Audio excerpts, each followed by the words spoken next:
the whole of justice.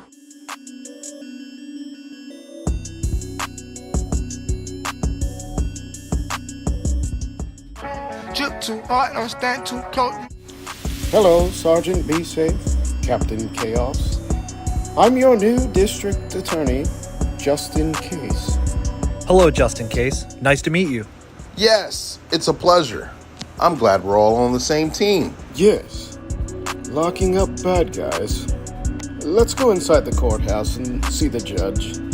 We have bad guys to put away. You are absolutely right. Let's go inside and get to work. All rise. I am the Honorable Judge Mint. Good morning, Your Honor. Attorneys, present your closing arguments. I'm a defense attorney scot-free, and my guys didn't do it. The proof has been laid out, Judge. Sergeant Be Safe and Captain Chaos caught these guys red-handed. What you mean, red-handed? Order in the court! I find these three guilty on all counts. Ooh. Well, I'm out of here. I'm innocent. I didn't What do sell you mean crack. guilty? I don't hack. Good work. Yes, job well done, team. I just want to say good job to our brand new district attorney, just in case. And from me and Captain Chaos, that's your tip of the day to get you on your way.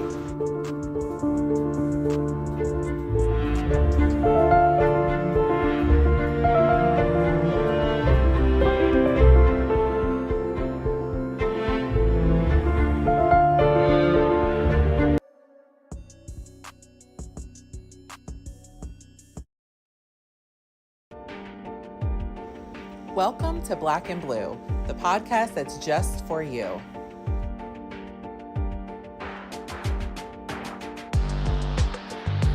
We bring solutions to everyday problems.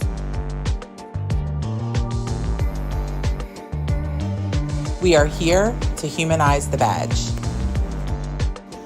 By interviewing first responders and discussing their trainings, experiences, and publications.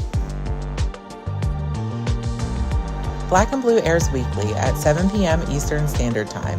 Tune in.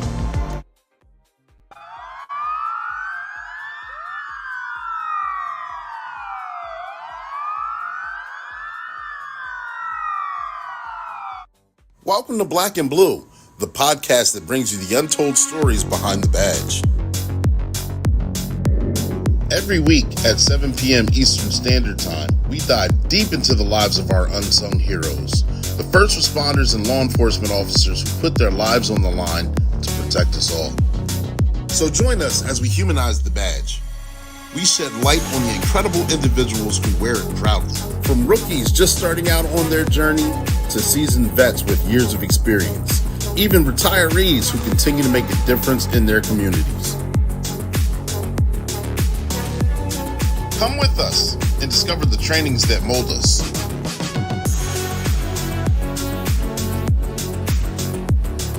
The unforgettable experiences that make us. And the publications that inspire us to push forward.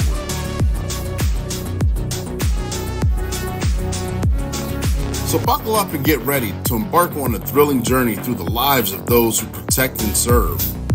This is the Heartbeat, Black and Blue.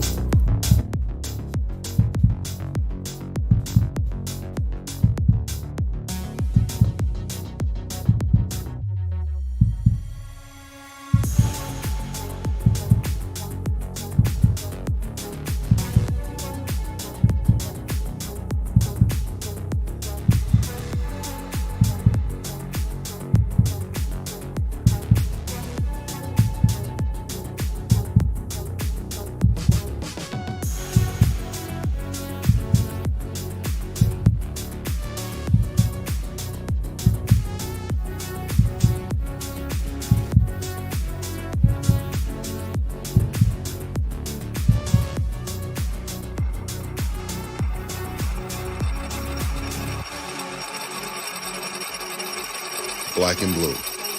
where the stories behind the badge are true.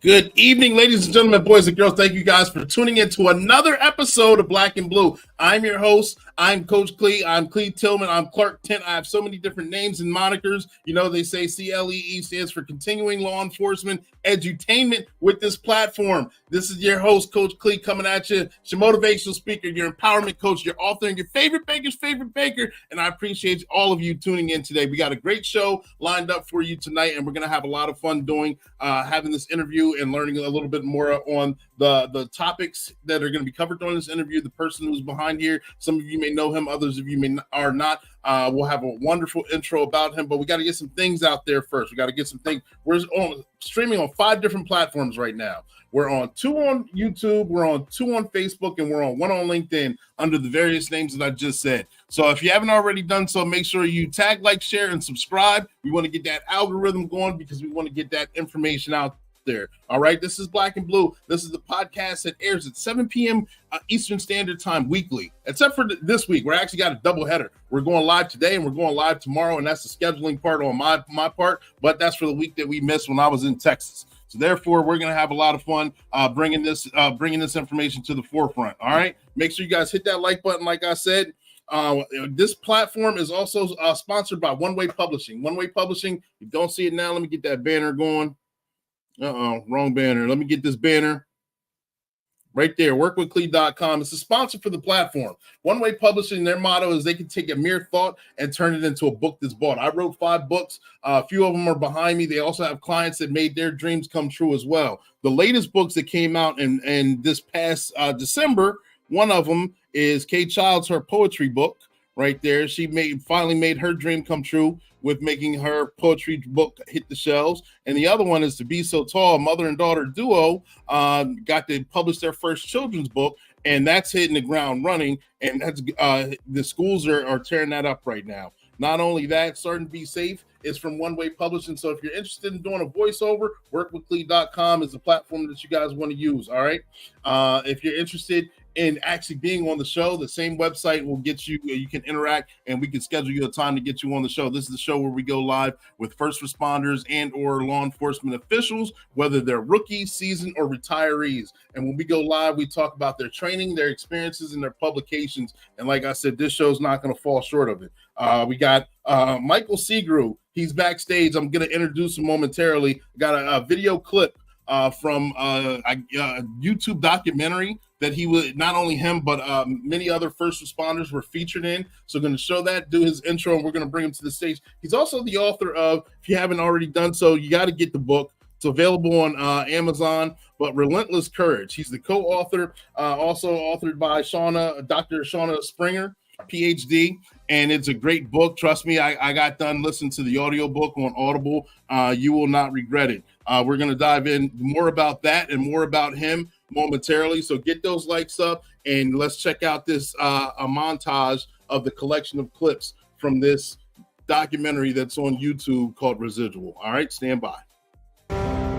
All of a sudden, the male takes the knife and comes up and starts coming down the stairs. We all fired our weapon. I didn't know if he'd been hit. I didn't know who had been hit, what happened. Next thing I know, he's at the bottom of the stairs, and I don't see any blood. I don't see any injuries. But I can see he's got the butcher knife still clenched in his right hand. And we're telling him, drop the knife, drop the knife. And he starts to come back up with the knife. We both fired our weapons, and he was killed instantly. I mean, he had devastating wounds. His eye was gone. I mean, I knew at that point he had been hit. There was blood everywhere. And it was that moment that forever changed my life.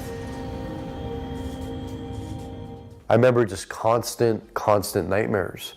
But I also remember that I wasn't able to go to sleep. I didn't want to go to sleep because I didn't want these nightmares. Night terror. These things. We joke about them. And it's gallows humor, but that's a survival technique where we literally detach ourselves from these horrific incidents and just joke about it and pretend like it doesn't affect us. All of these enabling behaviors make the symptoms much, much worse. And they end up causing much more damage, not only to you mentally, physically, but to our loved ones. You know, I made a lot of mistakes, and one of the biggest mistakes was that I never talked about the job to my spouse at the time. And I had this belief that if I kept the job separate from my family, it would somehow protect them. So I truly believe that you can recover and heal from post-traumatic stress injury. But the facts are that residual symptoms will be with you for the rest of your life. The key is knowing how to address them. That's the true difference. We need to truly, truly care about each other. And that means knowing each other and stepping in and standing up when we need to. We're not doing that, and we need to do a better job. And we need to change the culture. We need to start in the police academies, and we need to carry that on at every single level of leadership in our agencies. Film has a story. The power is that if we all share our stories, we can all truly make a difference. And I've already seen it starting, but we have to carry this torch on. We need to continue it. But things are changing. Things are getting better. And I know for a fact we are saving lives every single day. I know you think you're alone and you're suffering in silence. And the fact is, I waited far too long. I waited 4 years of suffering in silence, ashamed, embarrassed, thinking there was no one out there that would understand it, no one out there that would be able to help me. But I'm living proof that you can get better. I have a whole new life now, and you can too. And all you have to do is raise your hand and ask for help.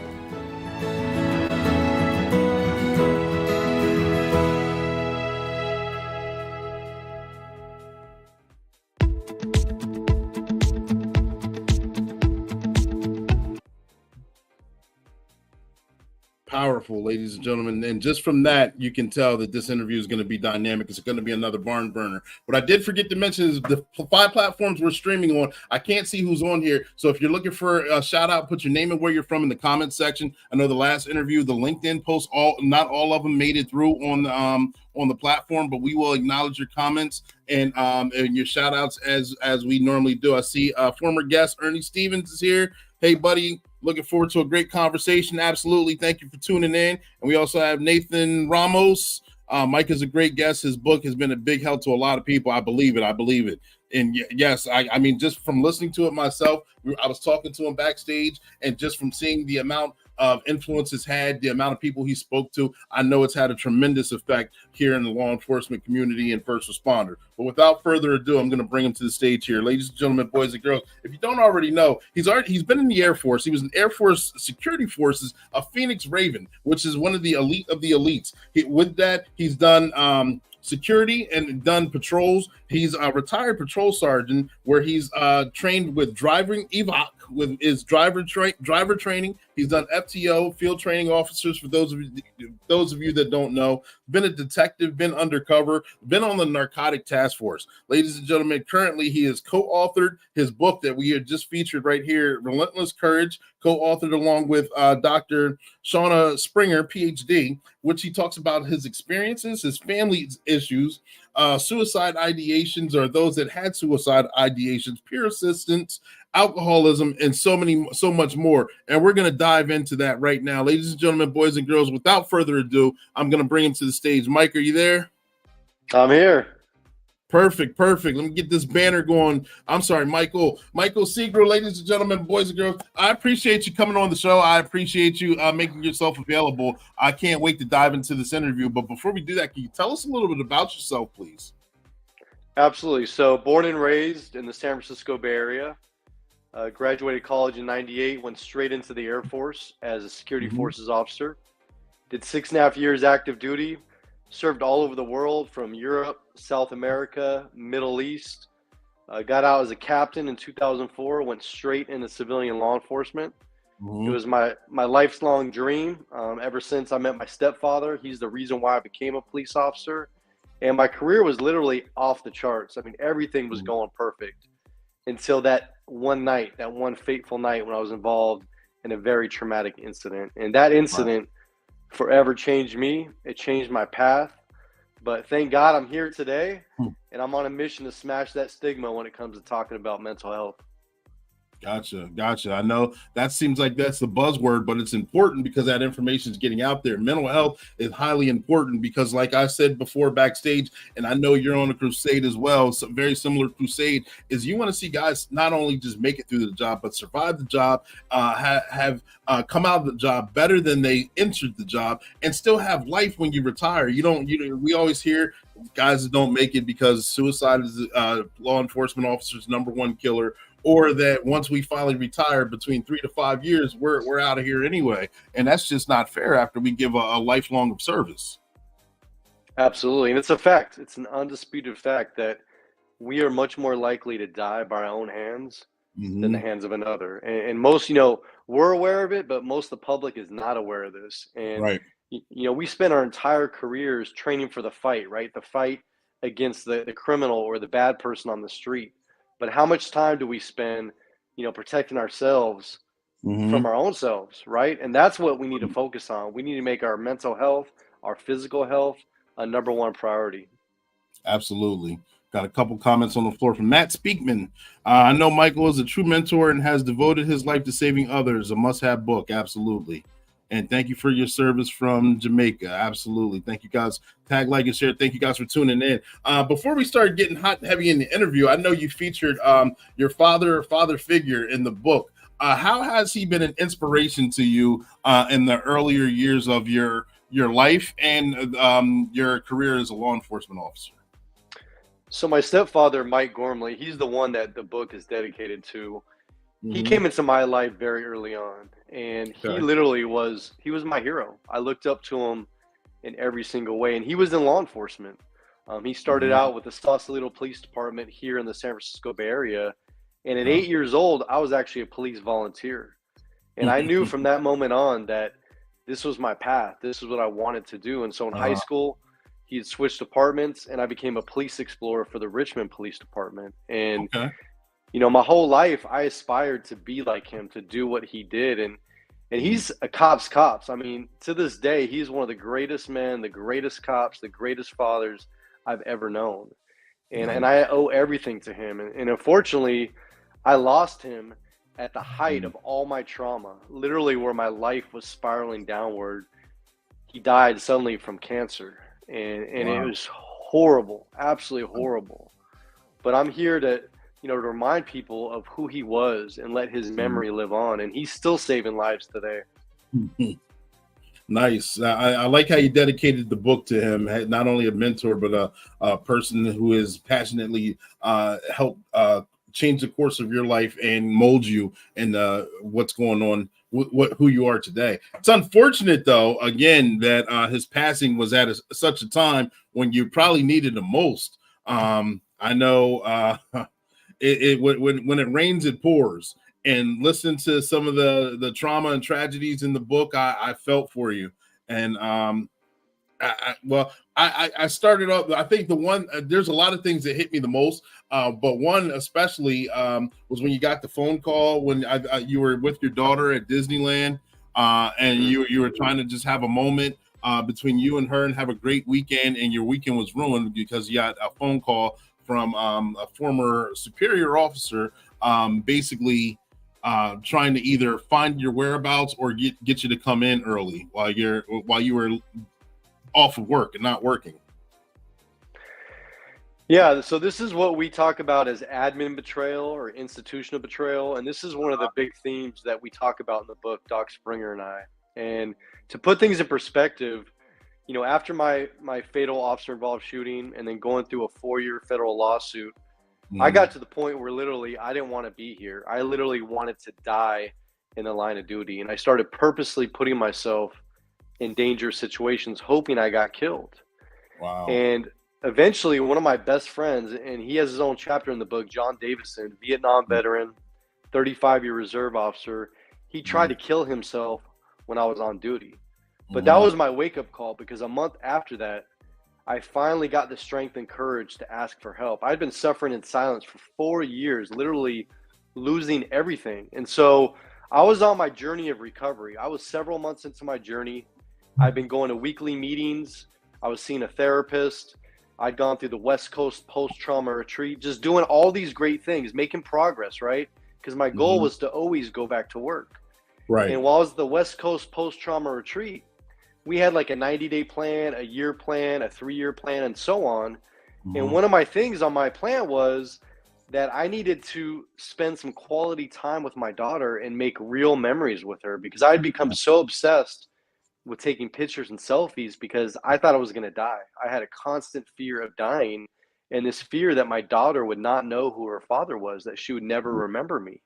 And so on Father's Day weekend of all weekends, finally, I'm going through a horrible divorce.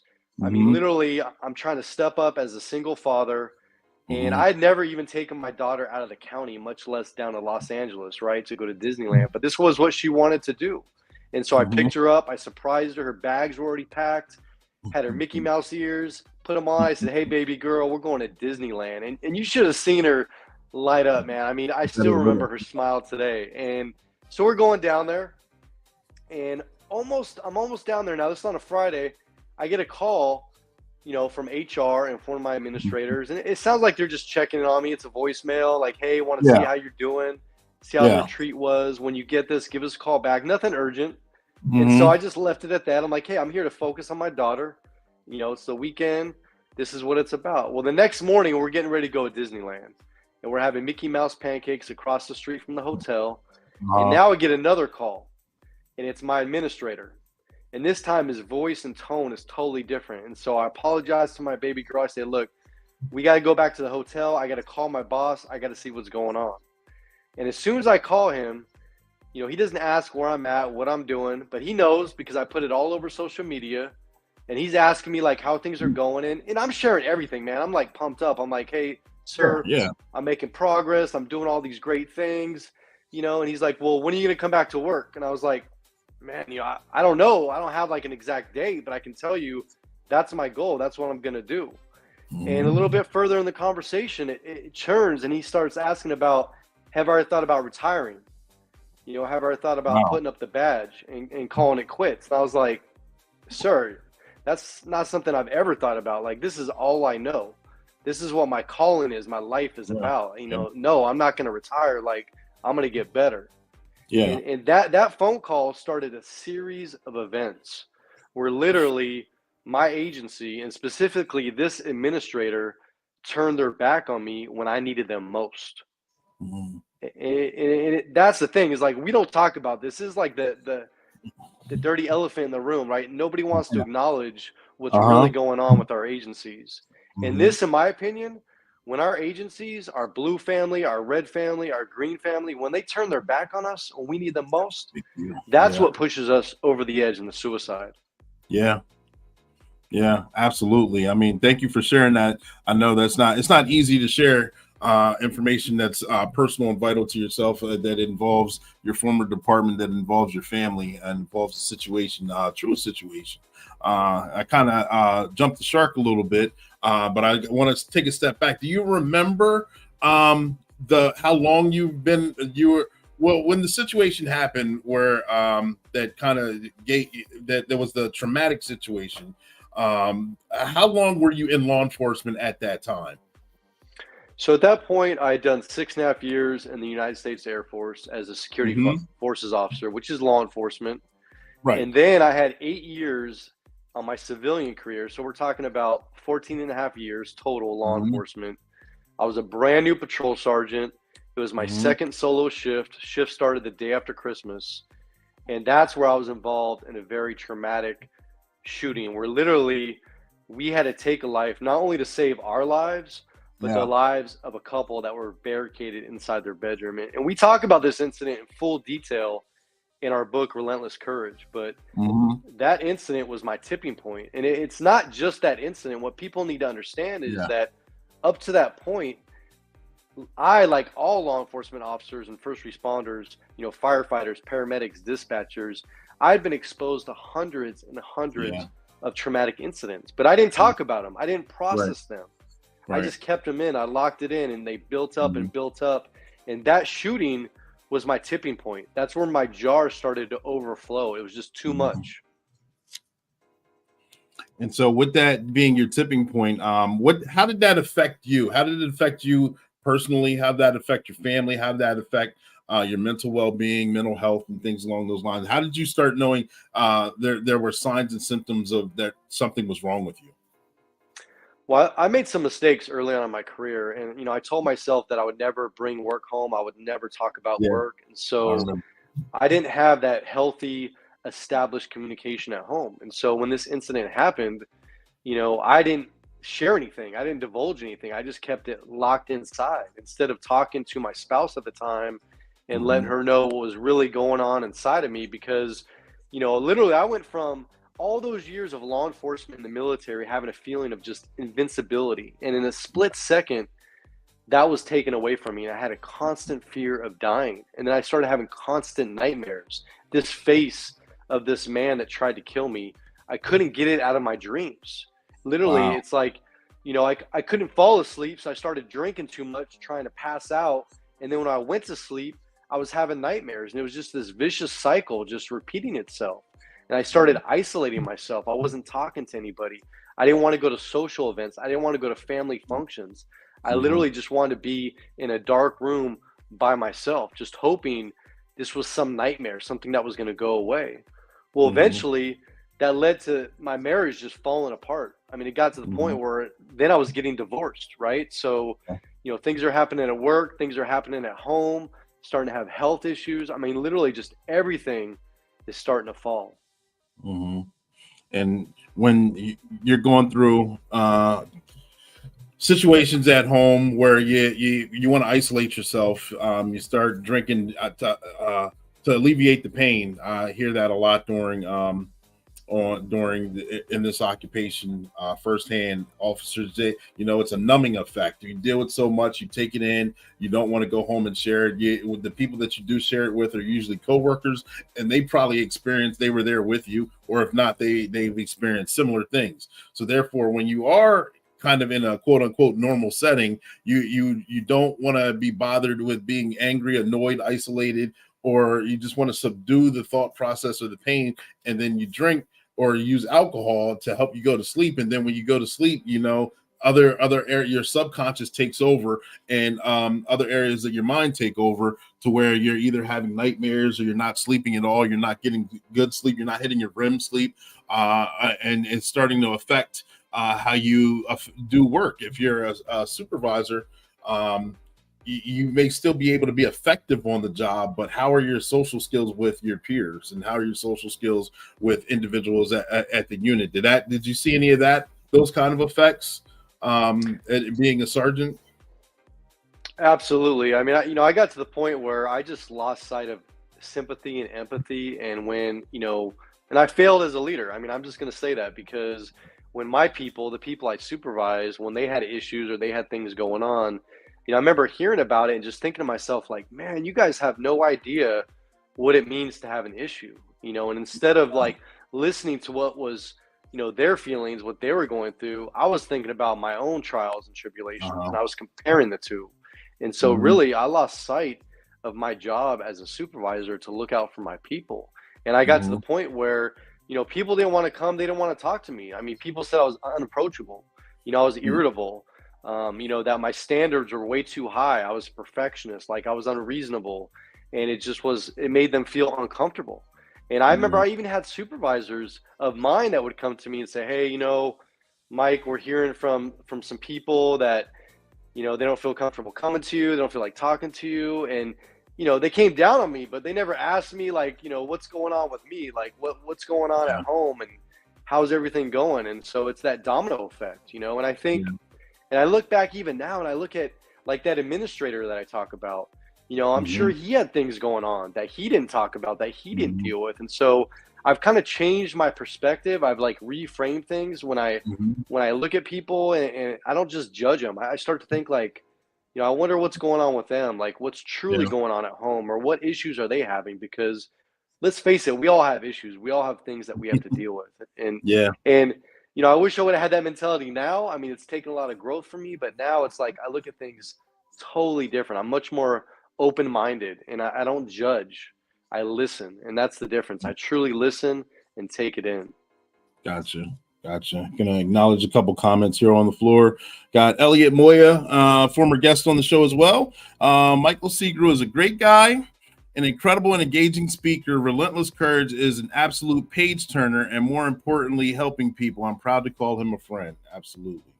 And Timothy Tyndale saying, great interview. Thank you guys for both tuning in. I appreciate you both. I want to jump in. When you jump into, once you realized that you were isolating yourself, that the domino effect was taking place, how did you reach out, or were you forced to talk to a peer, a therapist, or what was the first step to actually climb yourself out of the hole? First off, before I answer that, I just want to acknowledge one person. So you mentioned Elliot Moya, and this man is an active police chief in Maine. And man, if we had more police chiefs like him, I'm going to tell you right now, our profession would be in a much better place. I mean, he is a man who truly cares about his people. He shows compassion. I mean, he is, man, I look up to that man. So he's a great leader. So I just want to say thank you to him. But as far as me reaching out, it was my own actions. And I remember the day specifically because, as I told you, I'd gone through that lawsuit. The lawsuit drug on for 4 years. So the shooting happened December 27th, 2012. The lawsuit ended September 2016. Now, a week after Thanksgiving 2016, that's when my best friend tried to kill himself, John Davison. And thank God he survived, okay? He's alive today. Nice. And I tell him every time that he absolutely saved my life. But here's what happened. When I was in that hospital waiting for him to come out of surgery, because I thought he was going to die. I literally didn't think he was going to make it. And I felt all this guilt and this shame as to why didn't I see the signs? Why didn't I do something to prevent my own best friend from trying to take his own life? But then I started thinking about my beautiful daughter, who was only 6 at the time. And I started thinking, what's going to be the effect on her when I'm not here? What's going to be the effect on her when she finds out that I killed myself or that I died in the line of duty? And so a month after that, on the anniversary of my shooting, I literally broke down in my car in this parking lot for 2 hours, just thinking about what a mess my life had become. But thank God I pulled out my cell phone and I finally got the strength and courage. And I called my on-duty watch commander and I just said, look, I can't do this anymore. I need help. And that decision, that phone call, it changed everything for me, and it led me on the path that I'm on today. I bet. Yes, it did. Shayla Thompson, she loves the transparency. Absolutely. Absolutely. And so what would you say to anyone that may be going through another high stressful or traumatic incident while on the job, whether any kind of law enforcement or first responder? I know that it seems like it's happening more and more as opposed to fewer and fewer throughout the course of the career. And we know we all deal with trauma differently. We all deal with it. What affects one may not affect another in the same exact way.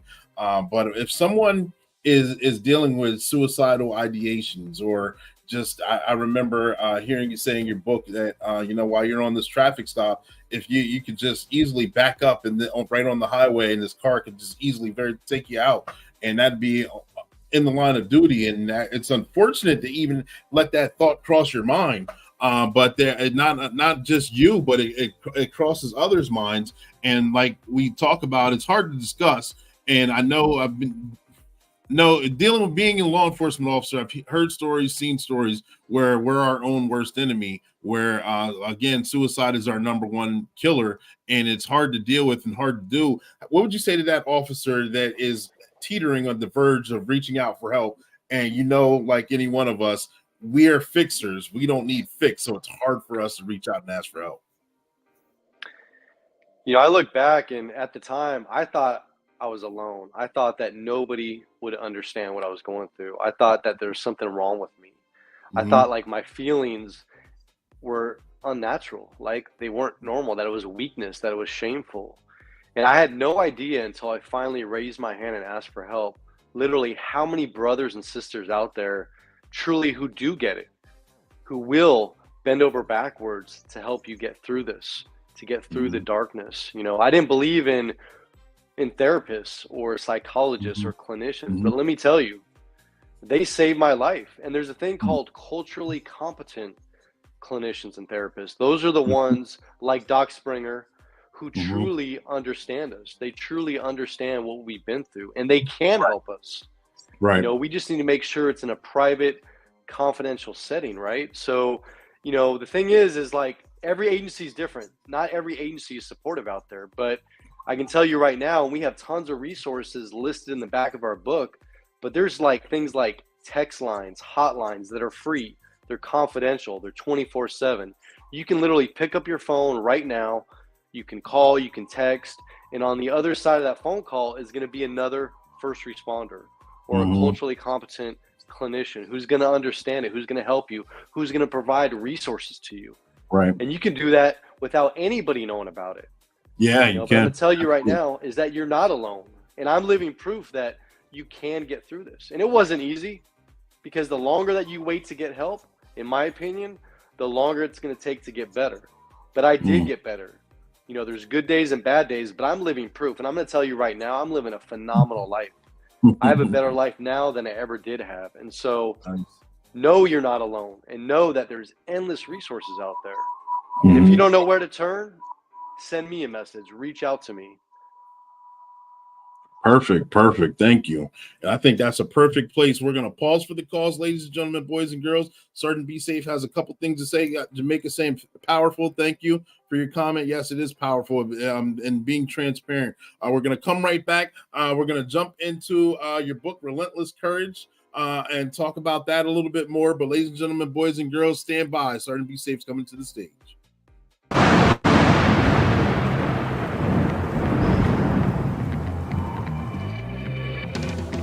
Hey, you guys, Sergeant Be Safe here.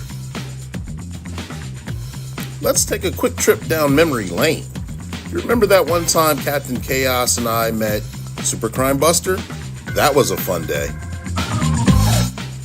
Or the time we helped the Johnson family against that computer hacker. Yoga? Nah, not for me. Next. Or that time in court with Judge Mint. ADA Just In Case went up against Scott Free, Rob You Blind, Treacherous Tony, and of course Chance Wilder. Treacherous Tony conducting illegal activity at a basketball court. The summer months when we have to educate kids about dirt bikes and four-wheelers on the roadway. Rob You Blind attempting a burglary. Yep, he got caught. Frequent flyers Rob You Blind and Chance Wilder. They get caught often. Remember the time Captain Chaos and I visited Miss Gaynor's classroom? Yeah, I think he's got a crush on her. Then there was cuffing season with the smoke detector, no gas, and the free coffee.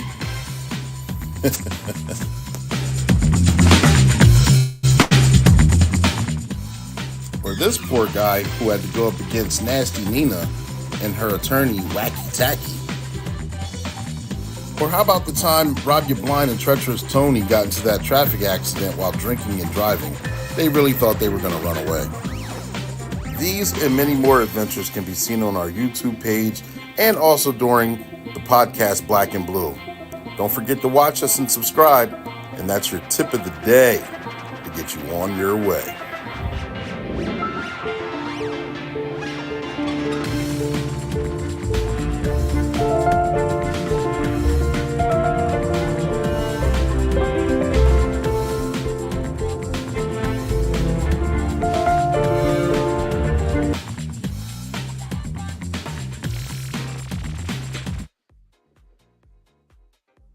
And we are back, ladies and gentlemen, boys and girls. Thank you guys for tuning in. We got special guest Michael Sugrue here, and we just had a dynamic conversation about his history and how things were spiraling out of control while being in law enforcement and in situations with traumatic situations and how to deal with them. Now we're going to jump into his book, Relentless Courage, where he explains all that in depth. So if you haven't already done so, make sure you guys, I got mine from Amazon, and we'll discuss other places where you can go ahead and make the connection to get content or a copy of the book. But what made you decide to actually want to write a book? What was that turning point where you said, you know what, let's go ahead and do this? So it's a great story. So, I owe it all to Dr. Shauna Springer. I mean, she's the one that made this book happen, and this book is saving lives. But let me take you back to right before COVID. So I didn't know Doc Springer. She didn't know me, but we were both on LinkedIn, and I was always putting stuff out there as far as like suicide awareness, mental health. And she just sent me a message, say, hey, I'd love to have a phone call with you, kind of like learn more about what you're doing, tell you about what I'm doing. So we set it up. We're talking on the phone, and she tells me about her work with stellate ganglion block, and that she's, a clinical psychologist. She's worked with the VA, tons of combat veterans, with first responders, with TAPS, Tragedy Assistance Program for Survivors. And then I tell her my story, right? So I tell her my story that's in the book. And in the book, I go all the way back to childhood until present day. And after Doc Springer hears my story, she's like, have you ever thought about writing a book? And I kind of laughed. I was like, I've been asked this before, and I briefly thought about it. I said, but honestly, with post-traumatic stress injury, I don't have that drive, that motivation, that concentration like I used to. And I don't think I could get a project like that done. So we leave the phone call at that. We hang up the phone.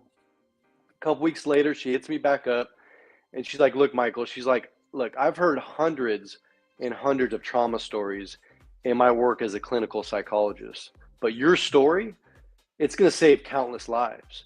And she said, I want to make this project happen. I want to do this book with you. And without even meeting her in person, I knew in my heart this was right. So I said, you know what, let's do this. And then, COVID happens, and we literally were over a year into this project without ever meeting in person. We met for Zoom every single week on Zoom, getting this project done. And Doc Springer is a gifted writer. I mean, just phenomenal writer, a phenomenal clinician. And without her, this would have never happened. And I'm going to tell you right now, what makes this project so unique is that every chapter has two parts. Okay. The first part is my story, told in my voice all the way back to childhood until present day. But the second half of every chapter, Doc Springer comes in, she breaks it down, explains it in very easy to understand terms.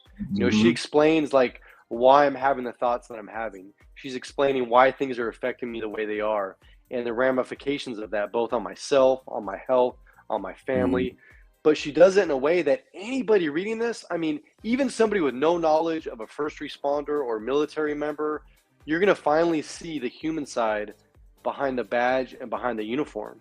And before this book, and I don't know any other book like it in the world, but you can either get like a gripping, gut-wrenching story, right? You can read that, which this has, or you can go get like a clinical, psychological textbook. But this has everything wrapped up into one. And that's what makes this book so powerful. And this thing, it's saving relationships, it's saving careers, but most importantly, it's saving lives every single day.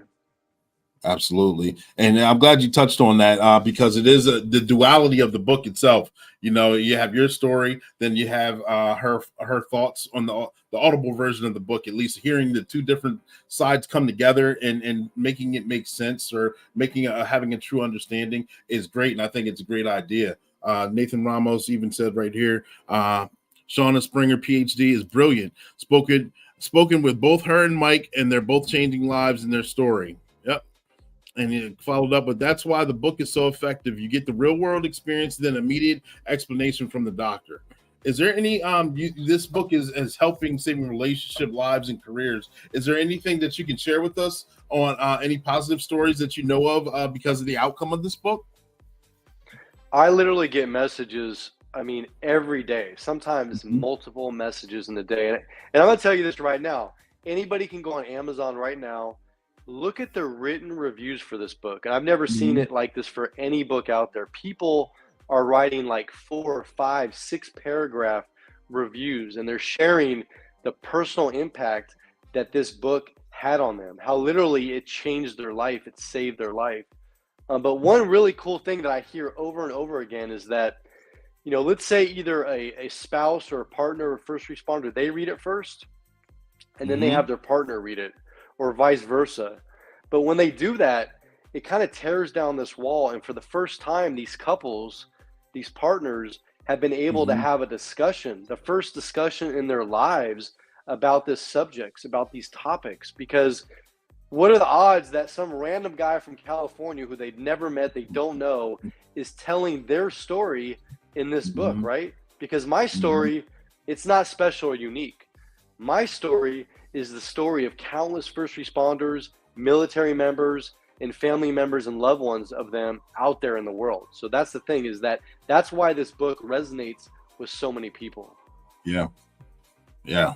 And one thing you touched on in the book and some of the podcasts that I've watched of yours over the past couple of days and of various interviews is there's this, and we all know it here in the law enforcement community, there's a stigma on PTSD or having it being changed to PTSI because of the stigma that PTSD has and the education of it. I mean, it's becoming more to the forefront now. But can you explain a little bit of the difference between the two and why it's so important to get the stigma out of the way and more education needs to be done, at least for the first responder and law enforcement community, on PTSD? Absolutely. So I'm a huge proponent of post-traumatic stress injury versus post-traumatic stress disorder. And let me tell you why. Because that single word disorder has a very negative connotation to it. It makes you feel like it's permanent, like it's something you're stuck with, that you have no control over it, that there's nothing you can do, to get rid of it, right?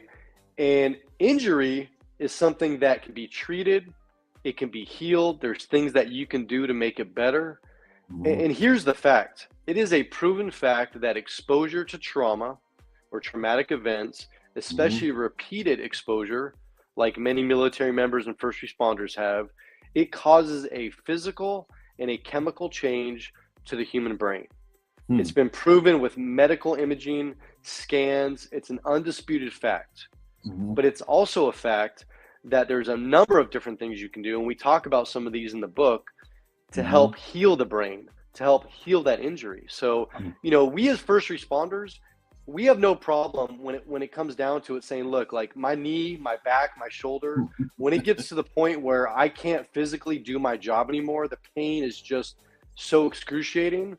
And, we can report that, right? We can say, hey, you know what? I just can't do it anymore. I need to get help.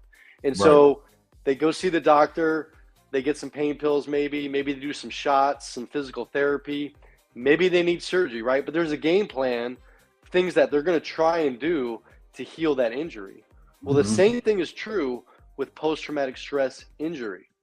And that's why we need to change it, because that word alone, disorder, is preventing people from saying, hey, look, I need to get help.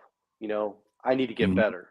Because the fact is, you can heal and you can get better. Absolutely.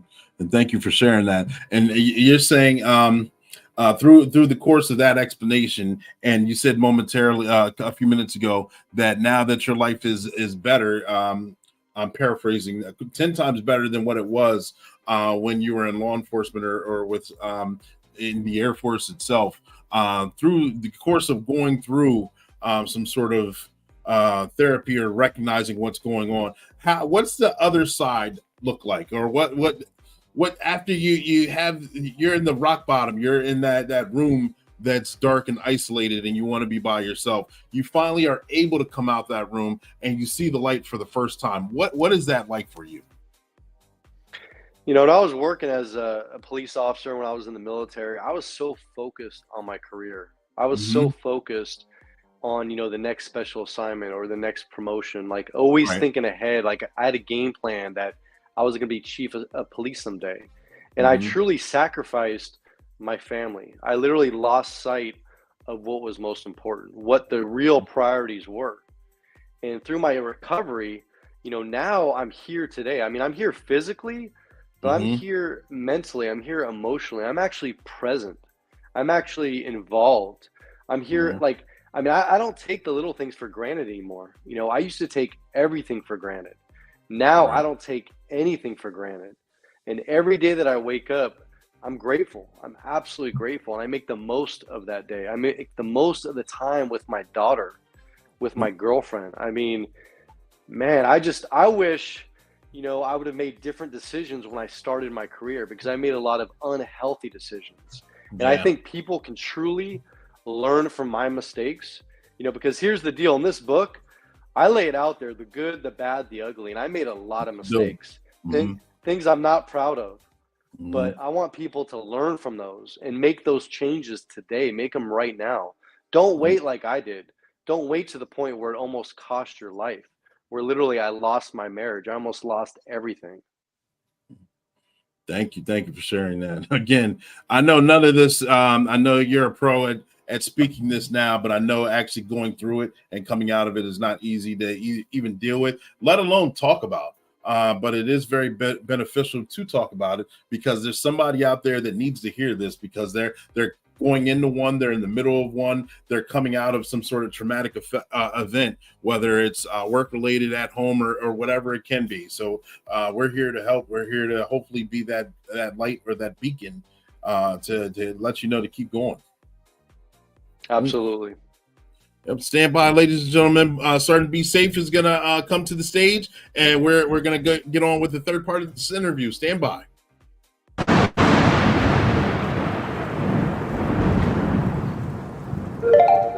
Hi, Ava. Hey, Maya.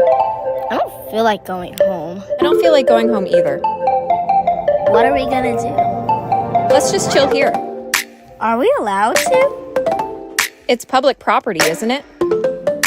Guess what Megan wore to school today? OMG. There's Sergeant Be Safe. Let's get it on, baby. Cause I'm ready to start. Take the locks off the cage, cause I'm ready to bop. It's late. What are you girls doing here? Are we in trouble? Trespassing, loitering and prowling, along with curfew violations, are a big deal. Thank you, but I'll take it from here, Captain Chaos. Rules are made for a reason. A lot of bad things can go on after curfew. We're gonna have to call your parents. You girls must have snuck out, which is not good. Ladies, thank you for showing up in a timely manner. Just want to let you know, this will be a warning for them. They can't be out past curfew, especially on private property. Not only that, but they're also loitering and prowling. You two are able to take your daughters home. I know they'll get straightened out. You and Captain Chaos keep up the great work. Thank you, Sergeant Be Safe. We will straighten them out. Well, I'm glad we got that situated. Absolutely. Seemed like a mistake that was innocent enough. I'm glad we got the opportunity to educate the kids and make their parents aware.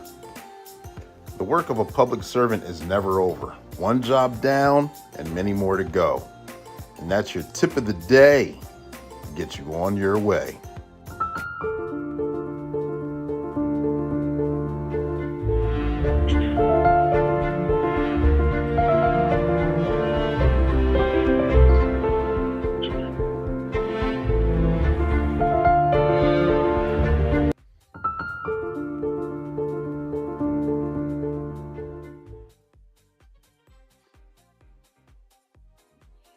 There you have it. Sergeant Be Safe in the curfew violation, educating our youth. Well, we're right back in this interview. We got Michael Sugrue here. We talked about his book, Relentless Courage. We talked about so many different aspects on the highs and lows of law enforcement and first responders and traumatic events and how it can affect you, your family, your job performance, your attitude, your mental health, and so many different things like that. If you could say one thing, if you could stand on a platform on top of the world with a giant megaphone and you could speak out to any first responder, any law enforcement officer and give them one good piece of advice, what would that be? What would you say to them? I would say establish relationships with therapists and clinicians and peer support people now before the big one happens. Okay, because if you wait for the big incident to happen, it's going to be too late. You know, these resources are huge. They do work. They're confidential. They're trusted. But build these relationships now. Get to know these people. So that way, when the big things happen in life, you've got someone you can call, you can turn to, that you can meet with, that you can get things off your chest and just talk to them. Because, you know, people make a big deal about therapy, but all it is talking to somebody in confidentiality. That's all it is. And even now today, I'm on the other side of post-traumatic stress injury, but I still see a therapist every 2 weeks. And it's not talking about necessarily work things. It could be talking about like financial issues or relationship issues, health things at home, but you've got to have somebody that you can go to and get these things off your chest. Don't keep things bottled in, because they're not going to go away. They're going to rear their head up when you least expect it. And again, just you got to trust these things. So establish those relationships early on. And more importantly than that, your family, your loved ones, your spouses, your people at your home, those are the ones that truly have your back. And establish those healthy lines of communication. You know, I used to come home pissed off in a bad mood, and my family was walking on eggshells because they didn't realize it was something horrific I had to deal with at work. They thought it was something they did. And so you got to open up those lines of communication and let them know that, hey, it's not you. You know, here's what happened at work, not graphic details, but here's what happened. I just need some time to decompress. You know, I need a little space. Let me go for a walk. Let me go for a jog or jump in the shower, and then we can talk about it. We can decompress, but establish these healthy lines of communications now. Don't wait for the big one. Absolutely. That's a good point. You touched on a lot of good things. I know our guest last week, Eric Gaines, talks about we're so used to bottling things up and keeping things in and dealing with them ourselves. And I believe in one of the interviews that I saw, the Residual documentary on YouTube, while watching that, someone said it's kind of like those old metallic file cabinets that each incident you put a piece of paper in until finally there's no more room and it starts spilling over onto the floor. And by then the mess is so big that it's the problem so big that you have more problems on your hands. Actually talking things through with someone you trust in a confidential arena is very therapeutic. Like you just said, it's therapy in itself. So I'm glad you said that. I'm glad that you shared that because it's not easy to do. As first responders, men, as people, we always like to be private. We always like to say we can deal with our own problems until they start spilling over. It's important to have a safe outlet. It's self-care and it's essential for staying healthy. Absolutely. So through the course of conversation, Michael, and the course of this interview, I may have forgot to ask a question, or I may have jogged your memory on certain topics and areas from this podcast itself. Is there anything that we didn't cover, or is there anything that you would like to say to anyone right now? Right now, the floor is yours. You know, we've covered most of it, but what I want to say is Relentless Courage. It's a book that literally can change everything for you. Like I've said, it's saving relationships. It's saving careers. Most importantly, it's saving lives. But here's the thing. If you don't feel comfortable about talking to somebody right now, about reaching out, you don't want to let people at work know, this is something that you can read or listen to in the privacy of your own home, of your own car, your own space, wherever you choose to do it. And you're going to realize by reading this that you're not alone, that what you're feeling and going through is actually normal. And Doc Springer is going to explain that. So literally, it's like when you're reading this, you're going to be getting therapy at the same time.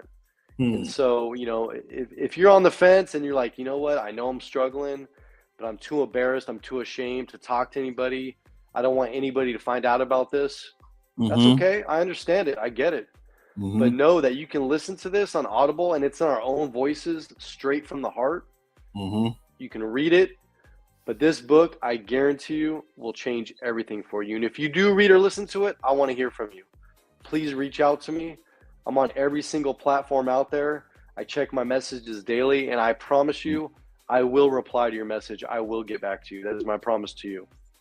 Absolutely. And like you said, your book is on Audible. I got mine through Amazon, of course. If anyone wants to receive a copy of your book, how else would they go about doing that? And would you like to put any handles out there? If anyone wants to contact you directly, how would they be able to contact you?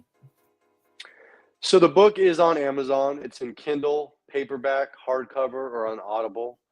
Also, it's online at Barnes & Noble and Walmart.com. So you can get it on any of those sites. If anybody wants to get a hold of me directly, just type in Sergeant Michael Sugrue, Sugrue. I'm on Facebook, LinkedIn, Instagram, Threads. I mean, even TikTok, Parler, Truth, you name it, I'm on it. So just type in my full name and you'll find me. And like I said, add, follow, send me a message. I'll absolutely get back to you. Perfect. It's been an absolute pleasure. Like I said backstage, I was starstruck having you on here. It was nice to meet you face to face, as opposed to we've been conversating either through text messaging or emails. So that to actually have you on here to see the face behind the voice of the voices I've been listening to for these past couple weeks, it's such a great honor. Thank you for making yourself available. It's an absolute honor for me. And I got to tell you, the guests that you've had, I know a lot of these people personally, but Ernie Stevens, Scott Medlin, Chief Elliot Moya. I mean, these are game changers out there. It takes teamwork in this fight. So I appreciate what you're doing, and keep these great guests coming, because you're rocking it, bro. Thank you. I appreciate it. It's guys like you that make it easy for me. And all the names that you said are rock stars in here. So I appreciate all of you. I appreciate it. Yes. Thank you.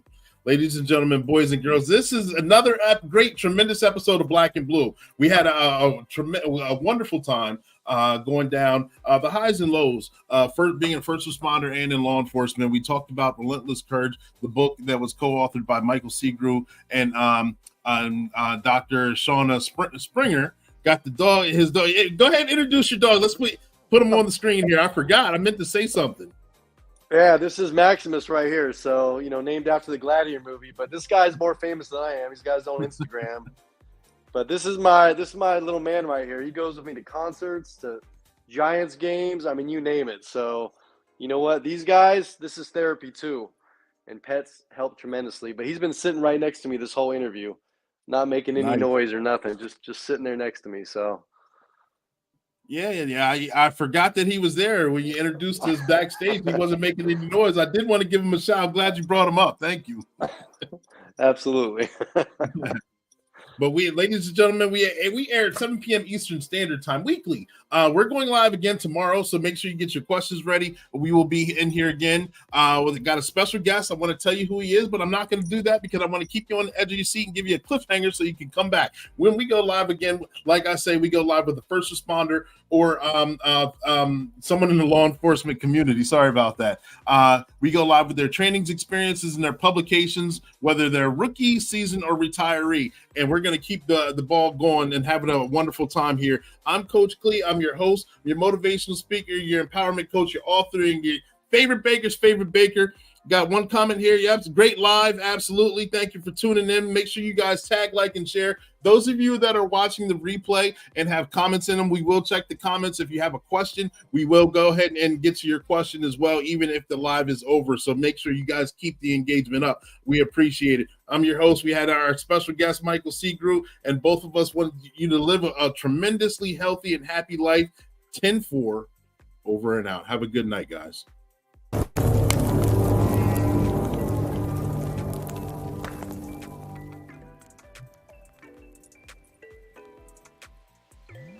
Hey, who is that? I see you there sneaking around. Oh no! What were you doing behind that building? I was sneaking around. Sneaking around, huh? What's your name? Haven't I seen you before? My name is Bubba Bigfoot. Do you mind taking your mask off? Aha! Just what I thought. I knew it was you, Chance Wilder.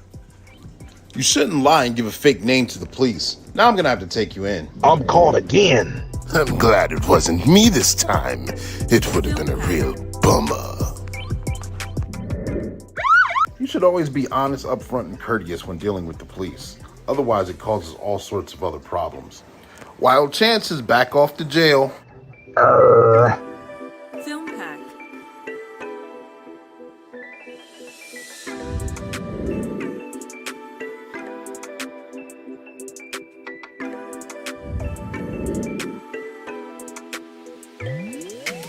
Film pack. Subscribe now. I'm not a bad cop. I never once said you were. It would be real simple if the problem was bad cops. It ain't.